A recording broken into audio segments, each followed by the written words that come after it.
하나님 말씀 마가복음 33번째 시간입니다. 10장 1절부터 16절까지 이혼에 대한 얘기가 오늘 본문에 나옵니다. 이혼. 예수께서 거기서 떠나 유대 지경과 요단강 건너편으로 가시니 무리가 다시 모여들거늘 예수께서 다시 전례대로 가르치시더니 바리새인들이 예수께 나와 그를 시험하여 묻되 사람이 아내를 버리는 것이 옳으니까 대답하여 이르시되 모세가 너에게 어떻게 너에게 명하였느냐 이르되 모세는 이혼 증서를 써주어 버리기를 허락하였나이다.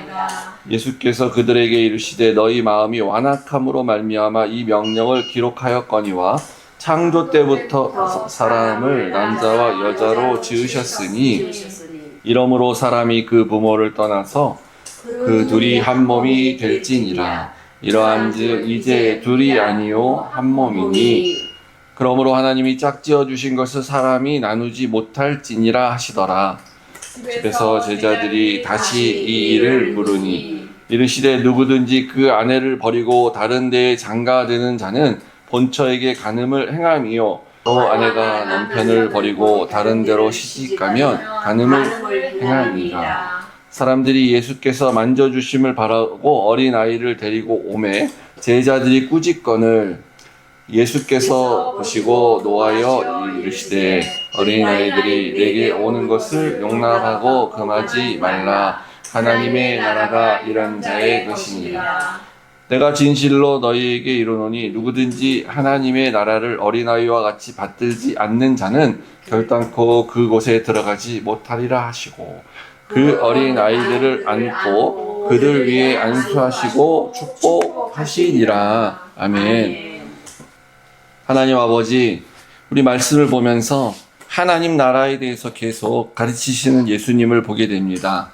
하나님, 우리가 하나님 나라에 대해서 너무 아는 것이 잘 없습니다. 그리고 하나님 나라가 설명해줘도 우리 경험해 본 적이 없기 때문에 사실 제대로 이해하지 못하는 부분도 너무 많습니다. 그러나 하나님, 예수님께서 이렇게 열심히 가르치신 것은 꼭 우리가 알 수 있을 것을, 알아야 되는 것을 가르치신 줄로 믿사오니 오늘 말씀을 통해서도 우리가 그 하나님 나라의 원리를 배우는 귀한 시간 되도록 하여 주시옵소서. 예수님 이름으로 기도했습니다. 예, 오늘 말씀에 이혼에 대한 얘기가 나옵니다. 예루살렘으로 가는 길인데 이혼에 대한 얘기가 하게 됐어요. 이혼이니까 이걸 주제를 바꿔서 결혼에 대한 식으로, 결혼에 대한 신비 뭐 이런 식으로 또 가정에 대한 걸로 이렇게 얘기를 할 수도 있죠, 그죠?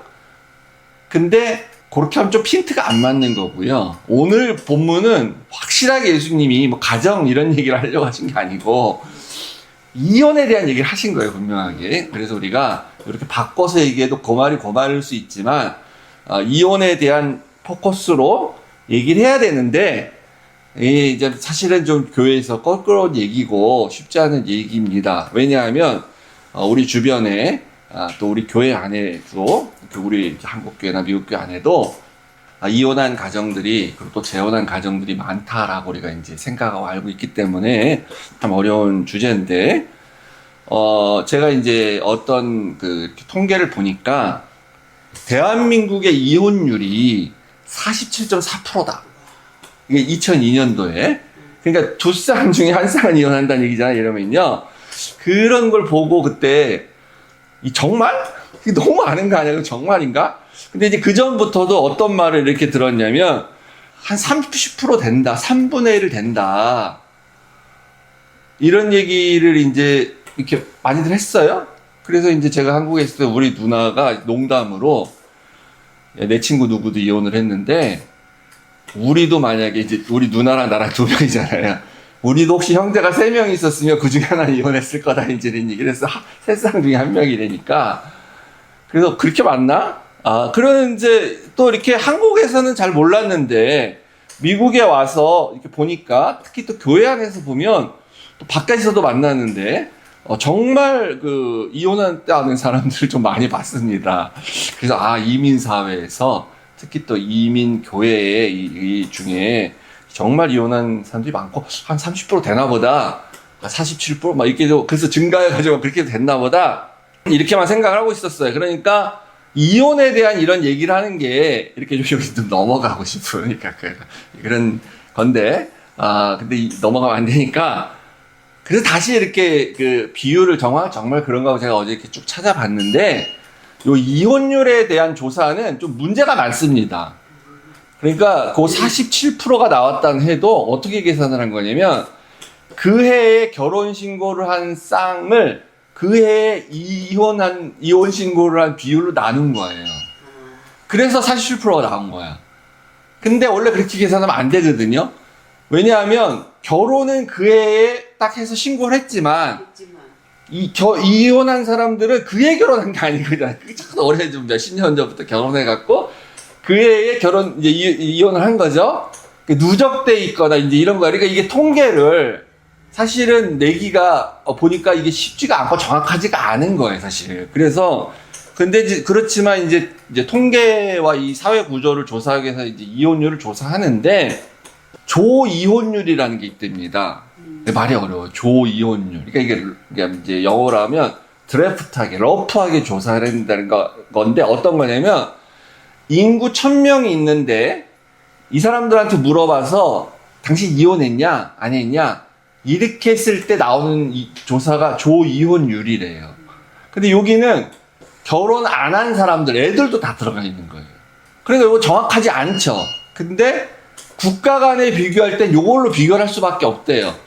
그러면 더 정확하다고 할 수 있게 비교를 할 수 있는, 이제 조사할 수 있는 게 뭐냐면 그 유배우자 이혼율. 그러니까 나 결혼한 사람이야. 나 배우자가 있어. 그런 사람을 1000명을 대상으로 조사를 했을 때, 이제 여론조사 하듯이, 그럴 때 한국이 2022년도에 3.7건이랍니다. 3.7이 아니라 3.7. 4건이 안 된다는 거예요. 그러면 0.4%예요. 퍼센테이지로 하면은. 근데, 그러면 이건 또 너무 낮은데, 내가 볼 때 이거는? 너무 낮잖아. 그래서, 전체 인구를 봤을 때는 뭐 이렇게 근접할 수 있는데 어떤 식으로 또 조사하면 또 한국 대법원에서 그래서 47%가 나오니까 이거 아니다 우리나라. 그래서 조사를 어떤 방법을 했더니 한 9.8%는 된다. 그러니까 11쌍 결혼하면 한 쌍 이혼한다 뭐 정도. 그래서 한 10% 정도는 그래도 그 근거가 있을 것 같고요. 체감으로 느끼기는 좀 더 많을 수도 있는데 그렇게 사실 어떻게 보면 그렇게 많지 않을 수도 있습니다. 이게 근데 이게 전체를 조사할 수가 없는 거예요, 이게. 근데 오늘 그 이혼에 대한 얘기를 예수님이 하셨어요. 그러니까 요건 사실은, 이 본문 중에 나오겠지만, 오늘날 우리가 이해하는 이런 이혼이 아닙니다. 당시에 2000년 전에 남편이 부인을 일방적으로 버리는 얘기를 하는 거예요. 그걸 이제 우리 식으로 표현하면 이혼이지. 예. 근데 이제 개념은 전혀 다른 거죠, 오늘날하고 사실. 그래서 요 부분을 이제 얘기하는데 아까 읽었던 2절을 보시면은 바리새인들이 예수님한테 나와서 질문했어요. 몰라서 물은 게 아니고 시험하려고 물었다 그러지 않습니까? 시험 뭡니까? 이제 올무를 덫을 놓으려고 한 거예요. 의도가 있는 질문인데 여기가 어디냐면 갈릴리에서 이제 예루살렘 쪽으로 쭉 오다가 그러면은 그 요단강 서쪽 편에서 이렇게 쭉 오시면 되는 거거든요. 이렇게 쭉 와서 여리고 오고 이렇게 오면 되는데, 요단강 반대편으로 건너가셨어요, 예수님이. 무슨 일인지 모르지만. 그래서 거기서 일어난 일입니다. 근데 요단강 반대편으로 건너가면, 동쪽이죠. 거기가 베레아라고 부르는 지역인데, 여기가 바로 뭐냐면은, 그 헤롯 헤로당인데 안디바라는 이름을 가진 헤로당. 옛날 예수님 당시에 태어날 당시 헤로당 아들이에요. 그러니까 안티파스라고 하는 그 사람이 다스리는 지역이에요. 여기가. 그러면 여기서 무슨 일이 있었냐? 그 전에 여기가 바로 그 헤롯 왕이, 이 안디바라는 헤롯 왕이 자기 이복 동생 필립의 아내인 헤로디아를 뺏어서 자기가 결혼을 한 그 일이 있었던데, 이제 그 사람이에요. 그러니까 요 지역은 거기 관할입니다. 그 헤로디아죠, 그 여자가. 여기에 이 헤롯 왕에 대해서 세례 요한이 잘못했다.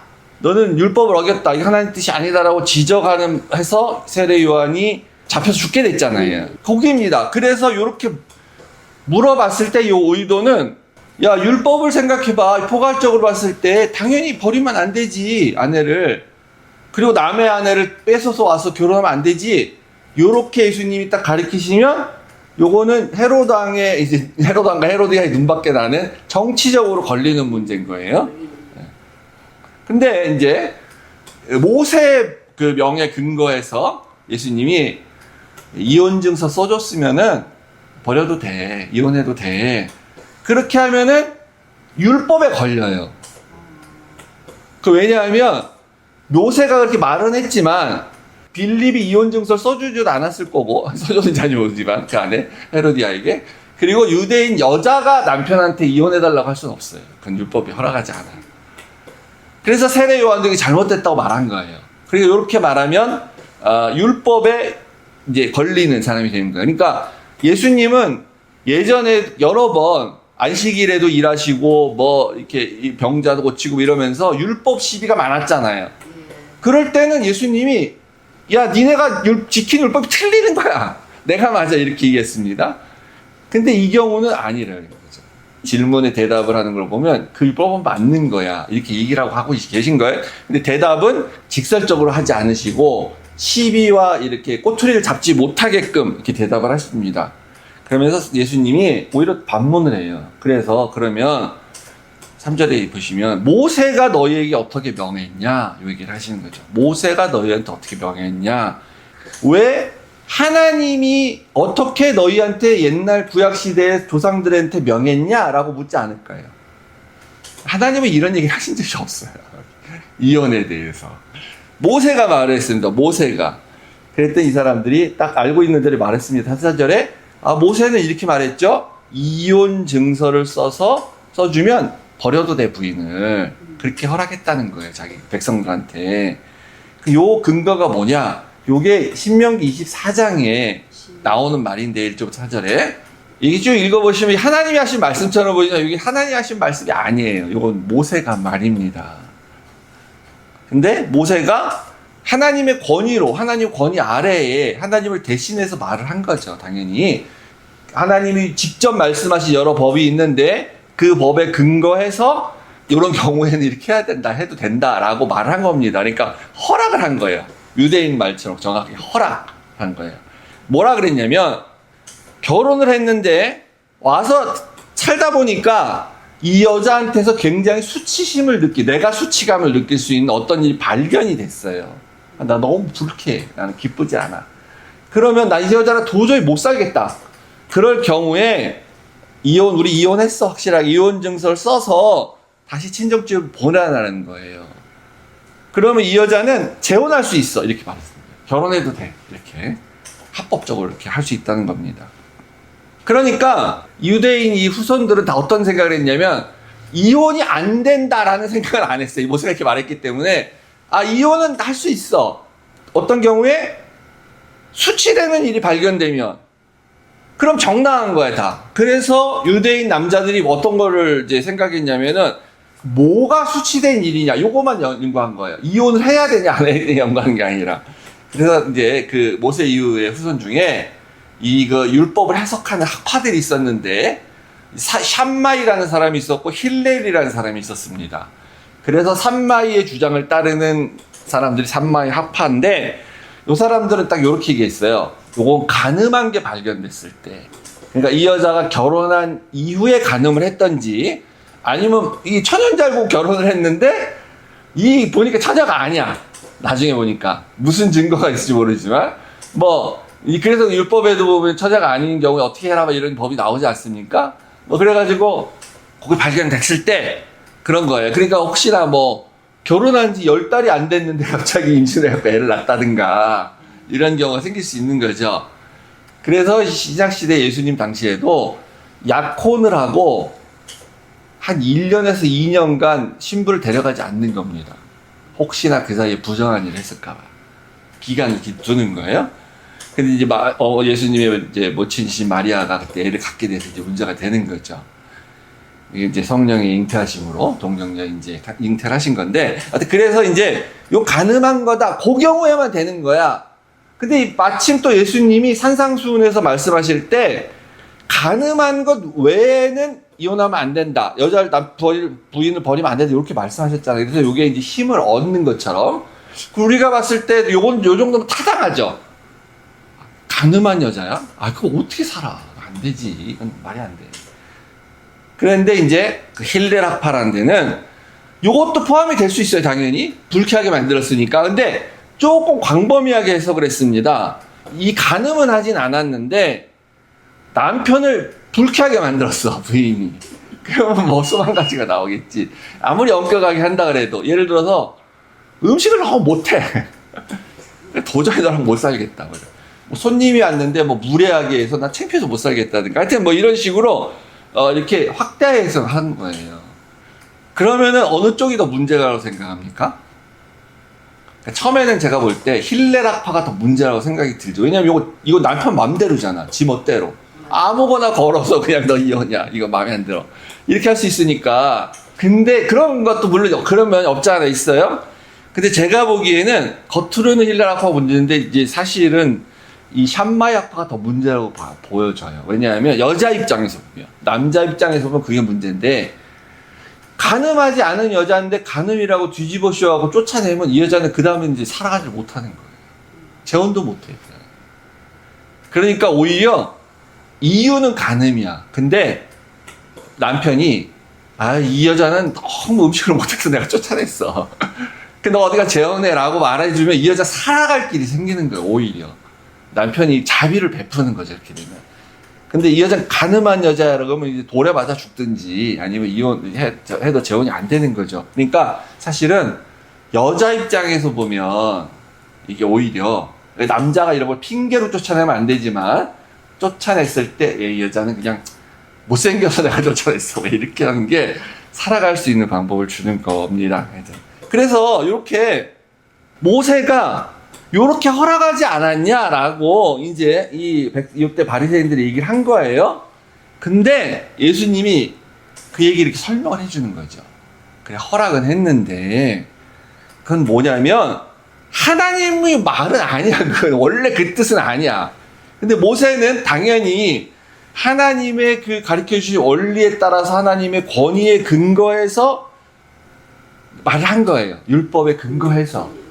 근데 오늘날 우리 목사가 저도 하나님의 말씀을 해석하고 하나님의 율법을 해석하지만 제가 하나님의 권위를 빌려서 어떤 새로운 규범을 제정하면 안 됩니다. 그 목사가 하면 안 돼요. 그거 이단이야, 그 사람은. 제가 하는 말은 듣고 판단하셔서 아멘으로 물론 하답하셔야 되지만 근데 이상 들어보니까 좀 의심이 간다 그랬을 때는 안 들으셔도 되는 거예요. 그냥 저는 인간이지. 그러니까 하나님은 뭐 대리자가 아닌 거예요. 그러니까 어쨌든. 근데 이제 이 모세가 한 말은 그런 권위에 산 겁니다. 그래서 백성들이 이건 명령한 게 아니고 허락했다라고 말을 하는 거죠. 모세의 적용이에요. 모세의 설교와 적용인데 하나님은 왜 그럼 이걸 허락했냐? 그걸 예수님이 얘기해 주시는 거예요. 뭐라 그러냐면 너희들의 마음이 너무 완악하기 때문에 남자들의 마음이 너무 완악하기 때문에 사실 정확히 말하면 그러니까 이제 완악하다는 거는 이제 바로가 백성들을 내보내지 않을 때 완악하다 그런 거잖아요. 그러니까 한번 경고를 딱 해서 한번 사인해 줬어요? 그러면 아유 제가 잘못했습니다. 순종해야겠습니다. 이래야 되는데 순종 안 해. 요거는 다 이렇게 해서 생긴 거지. 이거 하나님 이렇게 하신 거 아니야. 그리고 거부해. 2번 사인을 줬어. 또 거부해. 순종 안 해. 3번 내고 10번까지 가는 거예요. 그때 계속해서 마음이 완악해진다는 거죠. 그러니까 남자들의 마음이 부인을 함부로 버리면 안 돼. 이혼하면 안 돼. 이렇게 말하면 아멘 하고 순종을 안 하고 이유를 찾아. 버릴 이유를. 계속해서 완악해지는 거예요. 그래서 결국은 순종을 안 하고 부인들을 그냥 내쫓아야 막. 하도 그런 일이 너무 많으니까 그게 이제 유대인들의 문제뿐만 아니라 그때 고대 시대에서 다 그랬어요. 권력과 힘이 있으면. 그래서 너무 그렇게 하다 보니까 너희들이 많은 마음이 그래서 단서를 달아줬다는 겁니다. 이혼 증서를 써서 이혼을 했다고 보내라. 그래야 그럼 재혼이라도 살 거 아니냐라는 거죠. 맨날 이제 마음대로 여자를 그냥 취하고 버리고 막 이러는. 왜 그때 그래야 되냐면 이 여자가 남자들에게 이렇게 그러니까 이제 부인 유부녀인데 남편에게 버림을 받으면 그때부터 여자 살 수가 없는 시대예요. 아이들은 부모에게 버림을 받으면 살 수 없는 시대입니다. 그때는. 그래서 어떻게 되냐면 여자는 이제 이렇게 남편한테 쫓겨남을 받으면은 살 수가 없으니까 그나마 좀 좋으면 친정집에 가서 친정 식구들이나 그 뭐 오빠나 남동생이 좀 보살펴주고 이러면 그냥 살 수 있겠지. 근데 그렇게도 안 되는 상황은 여자는 어떻게 해야 되냐면 죽을 수는 없잖아요. 몸 팔아야 돼. 창녀가 되는 거예요, 이게 다. 살 수가 없는데. 아니면 어디 종으로 들어가 살든지 뭐 이렇게 그런 걸 해야 되는 거죠. 아이들은 어떻게 해야 됩니까? 아이들은 그냥 부모가 버리면 아이들은 거지가 되는 거예요. 구걸하고 살아야 되는 거죠. 그래서 이 성경에 이런 경우가 많이 나오는데요. 이 규범과 상황의 문제. 원래 규범은 이혼을 하지 말라는 게 규범이에요. 하지 마라. 근데 상황이 그렇지가 못해요. 하나님은 이혼을 원하지 않지만 그런데 남자들이 계속 아내를 밥 먹듯이 내다 버려요, 막. 그러면 하나님이 어떻게 됩니까? 계속 말을 하는데 율법으로 그러지 말라고 그러고 안 된다 그러고 얘기하는데 자꾸 못 알아듣고 또는 거부하고 자꾸 다른 이유를 찾고 막 그래요. 그러면은 너희들은 죄를 졌으니까 내가 심판하겠다 그래갖고 맨날 하늘에서 불을 내려가지고 죽일 수도 없잖아요. 그렇다고 그 버림받은 여자한테 유익도 없잖아요.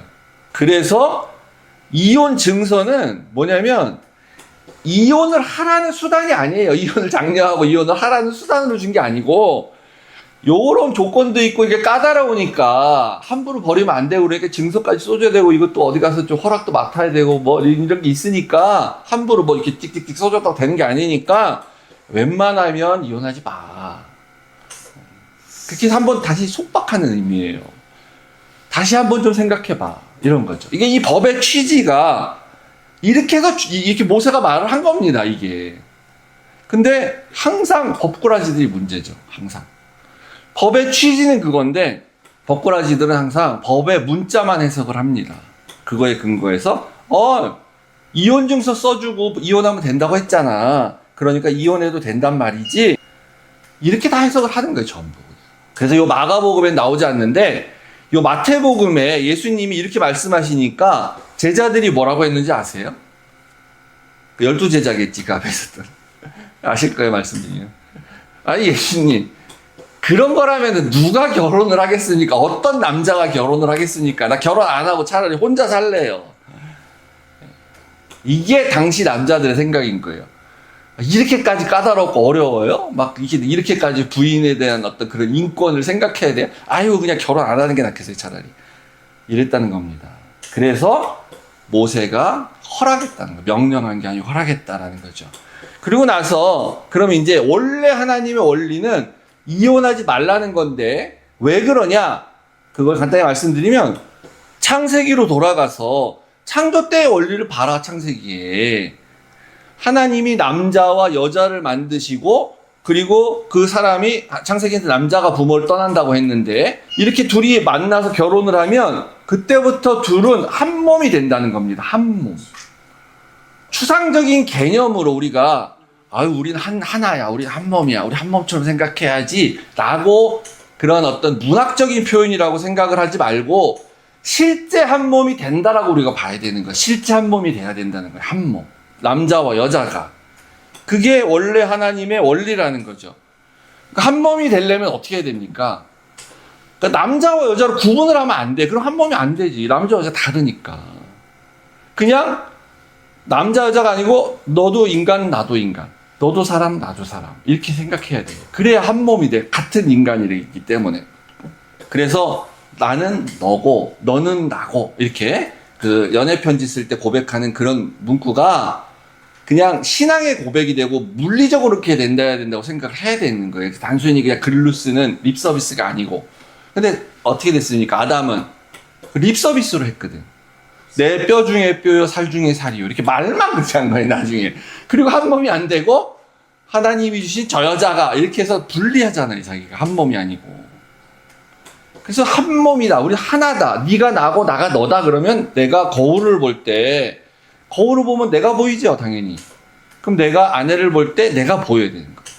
아내는 나를 볼 때 자기가 보이고, 이렇게 우리가 서로 같이 같은 사람이 보이는 것처럼, 그게 이제 원래는 원리예요. 원리인데, 근데 원리는 그런데 말은 그런데 실제는 우리가 타락한 이후의 모든 인간은 실제 상황에서는 우리가 아까 말했듯이 그거잖아요. 남편들한테 이렇게 하지 말라는 게 원리인데 실제 상황에서는 안 되니까 우리가 경험을 못 하는 거죠. 근데 가끔 어쩌다 한 번씩 경험하는 거예요. 그래서 가끔. 이게 천국의 원리입니다. 천국 가면 이걸 우리가 계속 경험하는 거게 되겠지. 우리 권사님과 장로님 같이 이렇게 더 많이 오래 사신 분들이 그럴 수 있는데, 살다 보면, 아, 이거 하나구나, 우리가 진짜. 그거를 뭔가, 이게 설명해서가 아니고, 그냥 느끼는 거죠. 탁 알게 되는 거, 뭔가. 그러니까, 뭐 어떤 일이 생길지 몰라. 뭐, 아플 때 나도 같이 아프든지 아니면 뭐, 말을 안 해도 뭐, 어디가 아픈지 다 알겠고, 눈만 봐도 알겠고, 뭐 이런 게 다 그런 거. 그래서 순간, 그때 하나다라는 거를 잠깐 우리 경험하는 거예요. 이렇게 세상 가운데서. 완전하게 하나가 된다는 체험은 나중에 천국에 가서, 하나님 나라에 가서 이제 할 수가 있게 되겠죠. 한 몸이면요, 어떻게 됩니까? 한 몸은 나눌 수가 없어요. 한 몸이기 때문에. 둘이니까 원래 나누는 거잖아요. 그래서 이 구절의 말씀이 사람이 나누지 못할 것이다. 한 몸인데 어떻게 나눕니까? 사람을 자르나요? 뭐 나눌 수가 없잖아요. 솔로몬 재판에서 그 누가 진짜 엄마냐는 재판을 할 때 그때 한 엄마가 자르라 그러잖아요. 칼로 애를. 나눌 수가 없는 건데 어떻게 나눠? 한 사람이네. 한 악인데. 그러니까 그때 뭐라 그래야 됩니까? 나눌 수 없다, 못 나눈다라고 말하는 사람이 진짜 엄마가 되는 거고, 그 사람이 하나님의 뜻을 아는 사람이 되는 거예요. 그러니까 우리가 그 재판에서 애를 반으로 나누면 안 된다고 한 엄마가 진짜 엄마랄 거라고 우리는 당연히 이렇게 상식적으로나 우리 감정적으로 추정하는 거죠. 그럴 거라고. 진짜 엄마니까 그렇게 했겠지. 근데 아닐 수 있습니다. 엄격하게 말하면. 진짜 엄마가 자기 아들에 대해서 진짜 그렇게 해서는 안 될 말 할 수도 있고요. 오히려 가짜 엄마가 애를 나누면 안 됩니다 라고 말했을 수도 있는 거예요. 그건 우리가 알 수가 없어요. 그럼 세상에서 경험하잖아요. 친엄마가 아닌 엄마가 진짜 친자식처럼 키우는 사람 얼마나 많아요.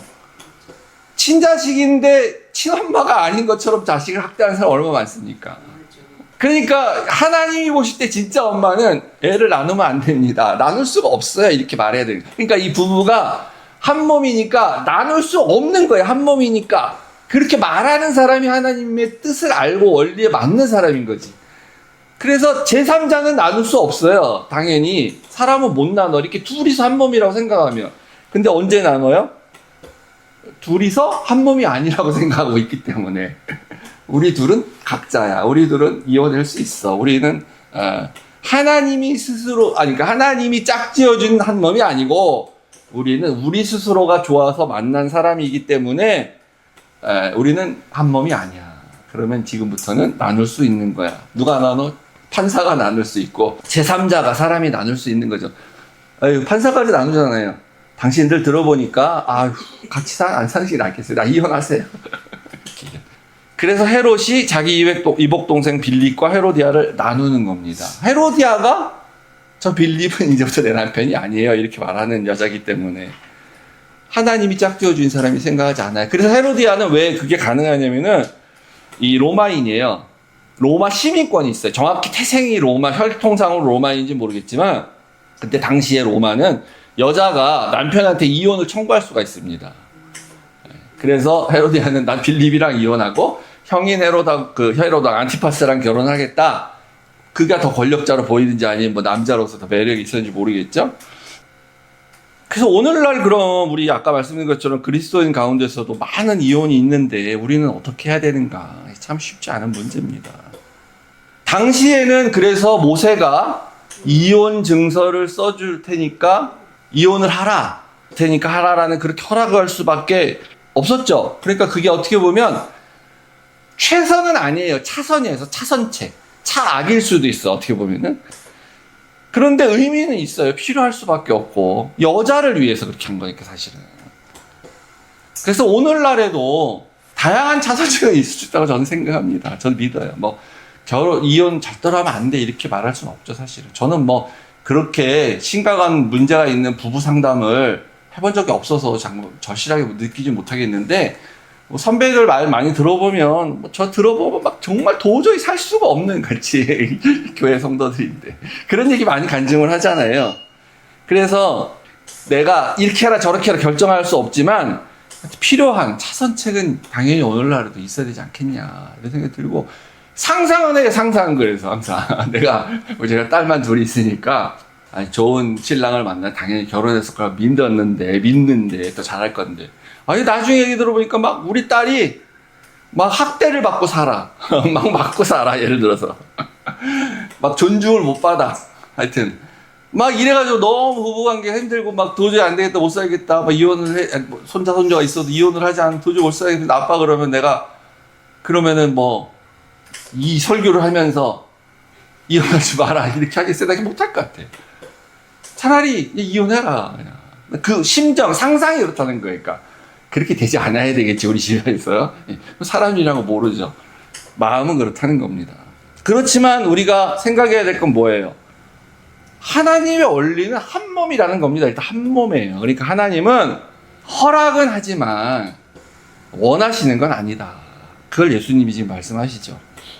그래서 제자들이 이제 이 말이 어렵다는 얘기는 여기는 없는데, 이 사람들 다 가고 예수님과 따로 있는 자리가 되었을 때에 또 물어봅니다. 이런 경우 많았죠. 예수님이 다 없고 제자들만 있을 때 가르쳐 주는 경우. 이 한 몸 원리를 뭐 잘 이해를 못했는지 어쩐지 모르겠는데, 요 11절, 12절이 이제 그 예수님이 이제 부연 설명을 해주는 건데요. 요 11절, 12절은 참 정말 어려워요. 요건데 우리가 이렇게 아까 다 같이 읽었지만 읽기만 해도 이거 교회에서 야 성경이 이렇게 잔인해? 성경이 이렇게 이거 이렇게 비무정하냐? 이렇게 참 비배타적이다. 근데 이런 교회라면 난 안 다니겠다. 이런 사람 있을 수 있어요 정말.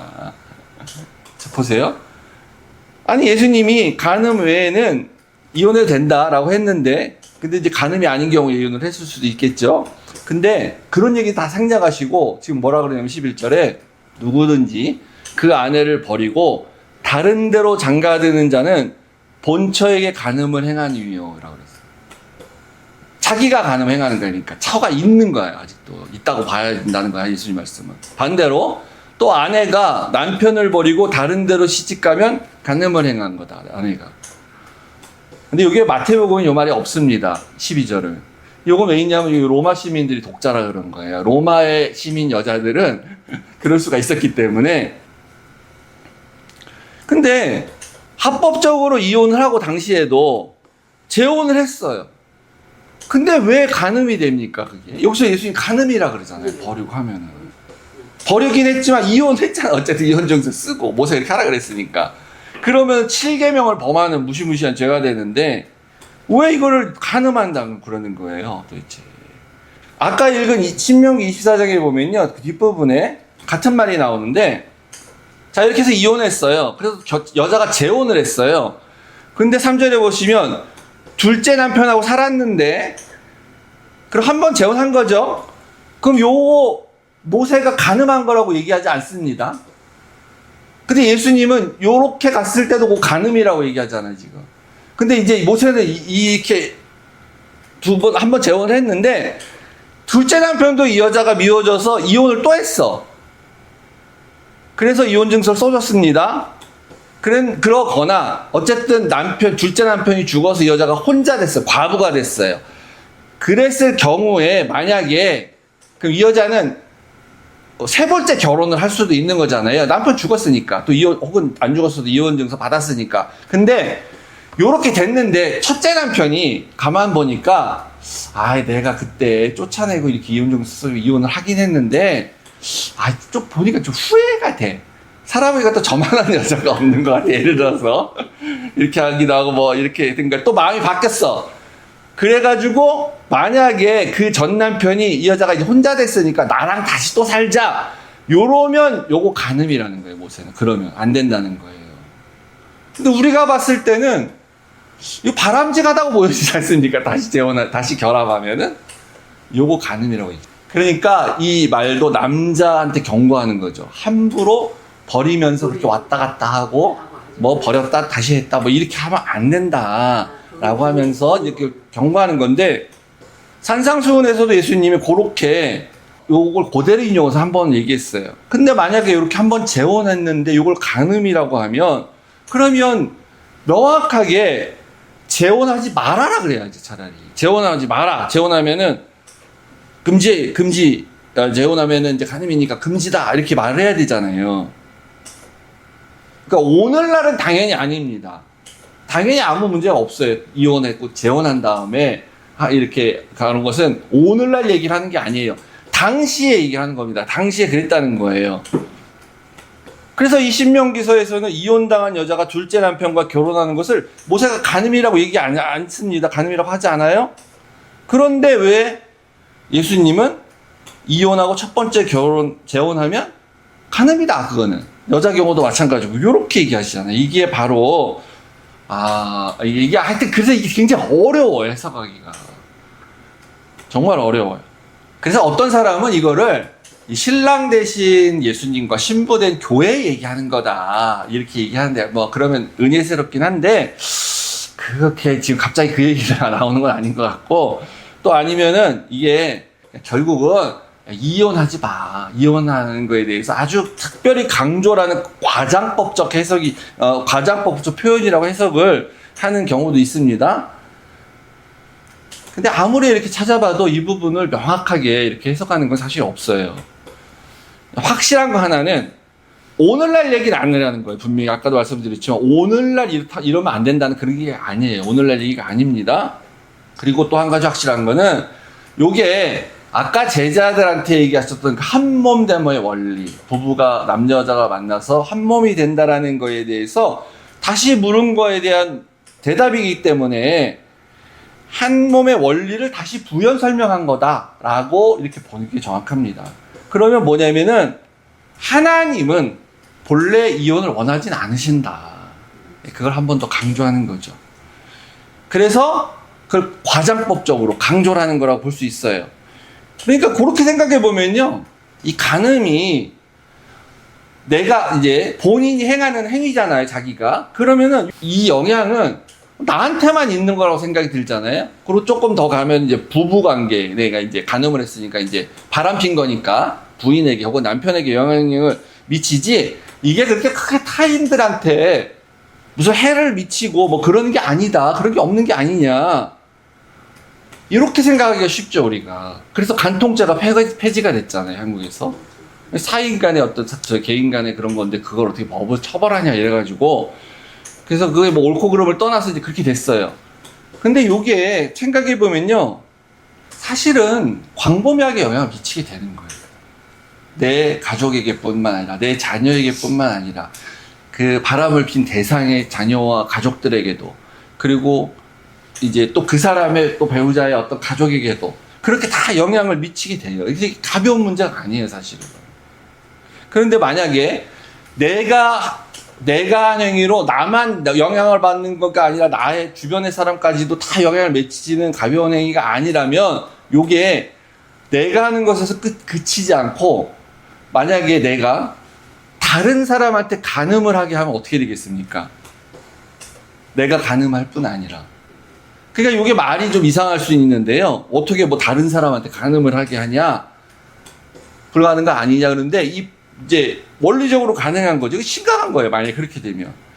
그래서 이때 예수님의 표현 방식을 보면은, 만약에 아내를 버리는, 이혼 증서를 비록 써줘서 버리는 일을 했을 때 그것이 나만 간음하는 게 아니라, 그러면 원치 않게 부인도 간음하게 만드는 일이 되게 된다는 거예요. 그런 결과를 낳게 한다는 거죠.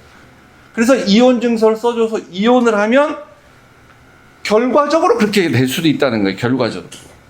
아내가 남편을 버려도 마찬가지죠. 법적으로는 문제가 안 돼요, 당연히. 이혼 증서를 써줬으니까 재혼이죠. 근데 이렇게 보이지 않는 많은 이런 문제들이 있기 때문에 하나님은 원하시진 않는다. 그래서 오죽하면 제자들이 아까 그랬지 않습니까? 아유, 그럼 나 혼자 살게 차라리. 그때 예수님이 예수님은 참 특이하신 분이셔요. 정말 대답하는 거 동문서답하는 것 같기도 하고, 날 때부터 고자가 된 사람 정도나 아니면 하나님 나라를 위해서 스스로 고자 된 사람 아니면 정말 지키기 힘들지 이런 얘기할 수 없어요. 그러니까 이게 정말 어려운 거다. 네 의지로 안 된다 라는 거죠. 그래서 하나님의 마음은 이게 그럴 것이다. 그 표현이 예수님의 11절 12절에 나온 거다라고 우리가 이해하고 해석하면 가능하다고 생각됩니다. 근데 이제 13절부터 16절에 어린아이 이야기가 나오죠. 이게 별도의 이야기처럼 보이는데 잠깐만 언급을 하고 마치도록 하겠습니다. 별도의 이야기처럼 이제 보여요, 사실. 그죠? 그러니까 무슨 이혼 문제에 대한 얘기도 아니고. 근데 이제 이게 그렇다고 별도의 얘기인데 어린아이에 대한 얘기로 뭐 설교를 할 수는 있겠지만 그러면 뒤쪽에 하고 연결이 되냐? 그것도 아니에요. 근데 오히려 이 앞쪽에 얘기하고 연결하면 연결이 오히려 차라리 됩니다. 무슨 말이냐면 앞쪽에 이혼 얘기는 이제 법적 용어로 이혼인데 제가 말씀드린 것처럼 이거 아내를 버리는 문제라고 그랬죠. 요게 어린아이랑 같은 상황이에요. 그러니까 여자와 어린아이의 공통점이 있습니다. 그러니까 이혼의 문제도 사실은 따지고 보면 예수님이 하나님 나라의 원리를, 천국의 원리, 하나님 나라의 원리를 이렇게 설명해 주는 거죠. 그리고 여기 그 어린아이를 영접하냐 안 하냐 그 문제, 그리고 이 어린아이와 같은 그런 믿음을 가지고 하늘나라를 받는 사람은 천국을 들어간다고 하는 그 문제, 요게 다 하나님 나라 천국의 원리를 설명해 주는 거거든요. 다 세상에서는 잘 안 되는 겁니다. 아니면 이 문제가 별개라면 그 앞에 제자들이 누가 크냐는 거하고 서로 싸웠을 때에 이 어린아이 하나를 영접하면 나를 영접하는 것이다라고 하는 그거에 대해서 똑같은 상황이 됐을 때 제자들이 잘 실천하고 있는가를 보는 그 얘기일 수도 있는데, 근데 그거랑 연결짓기보다는 오히려 물론 제자들 실패했어요. 영접 안 하고 이제 책망하니까. 그런데 오히려 이 어린아이를 무시하고 영접하지 않는 거는 그 유대인 남자들의 그 특성, 그거는 그대로 자기 아내를 무시하고 함부로 버리는 그 남자 특성과 똑같은 공통점이 있거든요, 사실은. 그래서 어린아이들이 가만 생각해 보세요. 어린아이는 백지 상태고 순수하기 때문에 하나님 나라에 대해서 가르쳐주면 하나님 그걸 다 받아들인다라고 원리적으로 우리가 이렇게 알고, 그래서 어린아이 같은 신앙 가져야 된다, 이런 설교를 많이 했는데, 근데 사실 따지고 보면 어린아이가 그렇게 하나님 나라를 사모하나요, 어린아이가? 가르쳐 준 대로 배울 수는 있어요, 어린아이가, 물론. 근데 어린아이가 뭘 합니까? 아무것도 안 해요, 실제는. 하나님 나라를 사모하고, 뭐, 하나님 나라를 무슨 위에서 뭐 악망하고 뭐 그러지 않아요. 어린아이는 그냥 부모를 의지하는 겁니다, 그냥. 부모를 의지하는 마음, 그 마음을 가지고 있는 자를, 그러니까 그게 중요하다. 그러니까 어린아이와 같은 전적으로 하나님을 의지하는 그 믿음이 중요하다는 것도 하나의 키포인트일 수 있는데, 그거보다는 오히려 이 전적으로 의지하는 어린아이는 부모가 뭘 해주지 않으면 안 되는 애예요. 그러니까 얘를 영접해줘야 돼. 유대인 남자들이 얘를 무시하면 안 돼. 그러니까 남편을 전적으로 의지하고 있는 그 유대인 여자들은 남편이 책임을 져줘야 돼. 남편이 뭔가 해줘야 돼. 영접해줘야 되는 거예요.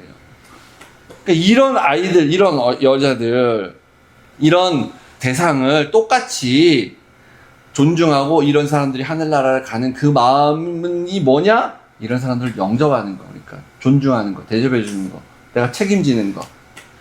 오히려 그 사람들의 책임을 더 지금 강조하고 있다라고 보면 됩니다. 그러니까 아니 애가 말 너무 안 들어.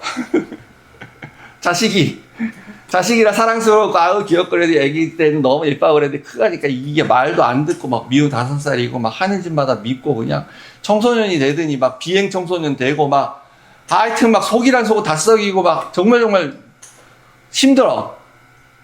그러면 애를 갖다 버리면 되나요? 안 되잖아요. 그 여자가, 아내가 마음에 안 들어, 수치스러워, 막 나를 창피하게 해, 뭐 생긴 것도 못생기고 뭐 음식도 못하고 뭐 다 성격도 안 좋아, 질투만 많아, 뭐 예를 들어 뭐 하여튼 뭐 정말 한시라도 같이 살고 싶지 않아. 근데 그렇다고 갖다 버리면 되나? 안 되는 거죠. 그 시대에 그랬다는 겁니다. 그 시대에. 그 시대에 그러면 하나님 나라의 원리는 뭐냐. 이런 사람들을 무시하지 마라. 영접해라. 그 마음을 가진 사람이 하늘나라에 들어갈 자격이 있다라는 그런 것입니다. 그런 마음을 가지고 오늘날도 동일하게 그런 원리로 이 세상을 살아가야 돼요. 그래서 만약에 이제 시대가 다르니까 오늘날 누가 여자가 무시를 당하고 오늘날 애를 어떻게 함부로 합니까? 법적으로 보호하고 사회적 제도 장치가 있고. 근데 아무리 그런 걸 해놔도 우리의 마음이 근본적으로 바뀌지 않으면 법을 애곡하고 또 법을 피해서 얼마든지 그런 일이 일어날 수가 있는 거잖아요. 갑질한다는 거, 그런 게 다 그런 거고. 그렇게 살아가는 그리스도인이 있다면 그건 그 사람들은 하늘나라에 들어갈 자격이 없는 사람이다. 그 얘기를 예수님이 하고 계시는 겁니다. 자, 우리 마지막 찬양 우리 함께 부르고 기도 마치겠습니다.